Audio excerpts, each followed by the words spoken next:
बिजरासर गांव में शिक्षा के इस मंदिर में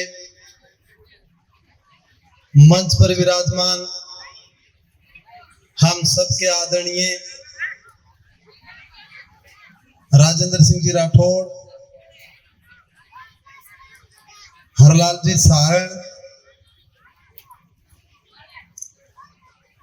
जिला प्रमुख वंदना जी आर्य, अशोक पिचा जी, राजकुमार जी रेणुमा साहब, राजकर्ण जी,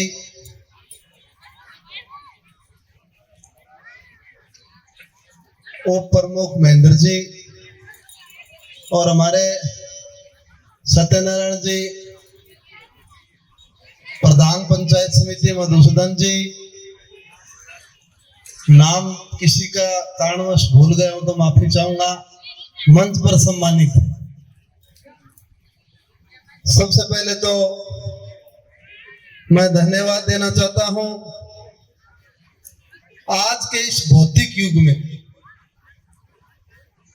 ज्यादातर लोग पैसे के पीछे भाग रहे हैं, सुविधाओं के पीछे भाग रहे हैं। ऐसे दौर में राजेंद्र सिंह जी पोटलिया, जिन्होंने एक कमरे का निर्माण कार्य करवाया है, मैं उनको मेरी तरफ से और मंच की तरफ से बहुत बहुत धन्यवाद और बधाई देता हूं। ऐसे ही राजेंद्र जी,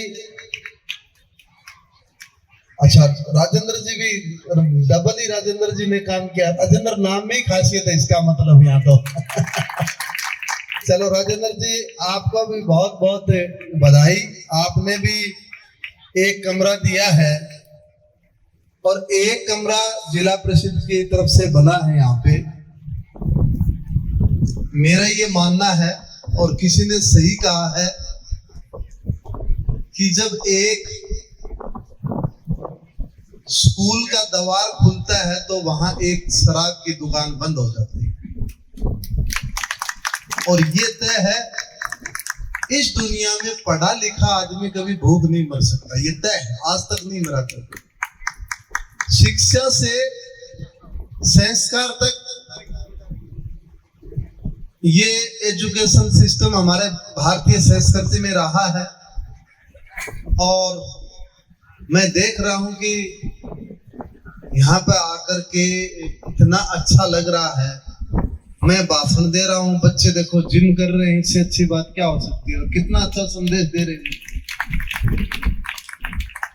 या इस स्कूल में, इस बिजरासन गांव में प्रतिभाओं की कोई कमी नहीं है।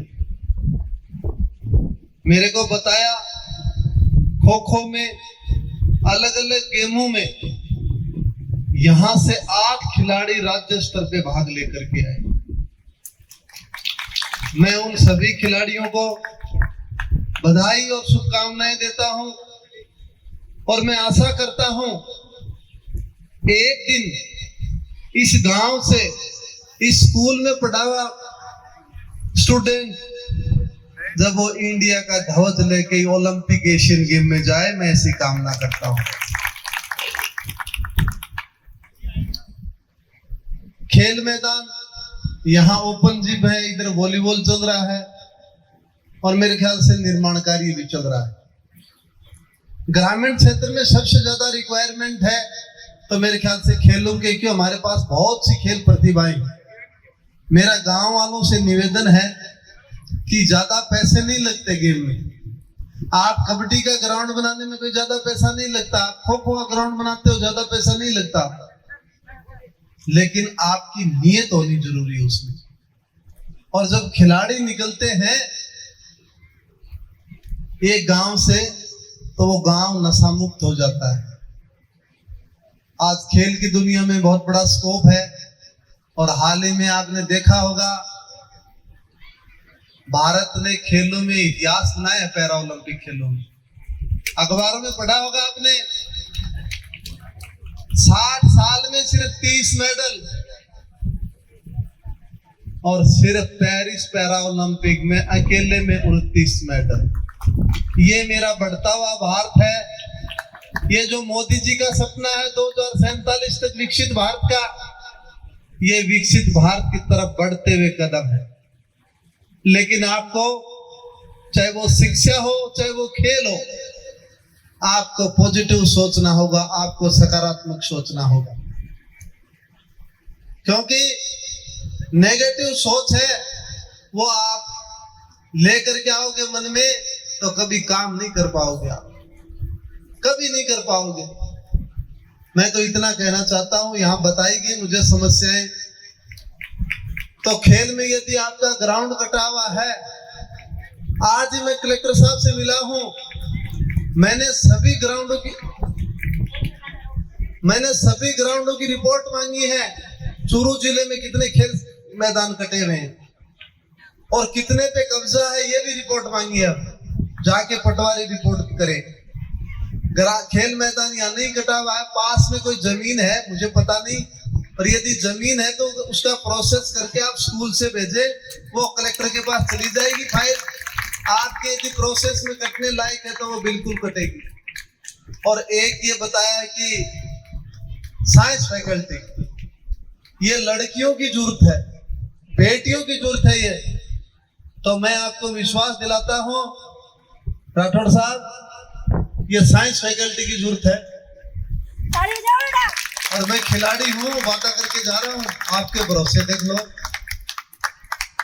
तो भाई आपके साइंस फैकल्टी के लिए राठौड़ साहब से भी मैंने यस लिए कि जरूरी है ये, हम मिलकर के साइंस फैकल्टी आपके खुलवाने की कोशिश पूरी करेंगे। क्यों? क्योंकि एक बेटी पढ़ना चाहती है, वो डॉक्टर बनना चाहती है, तो उसको हम वो सुविधाएं देंगे। मैं ज्यादा नहीं बोल करके इतना कहना चाहता हूं कि आप सभी लेट होने के बावजूद भी इतने लोग यहाँ पे इकट्ठे हुए, मैं आप सबको बहुत बहुत बधाई और शुभकामनाएं देता हूं।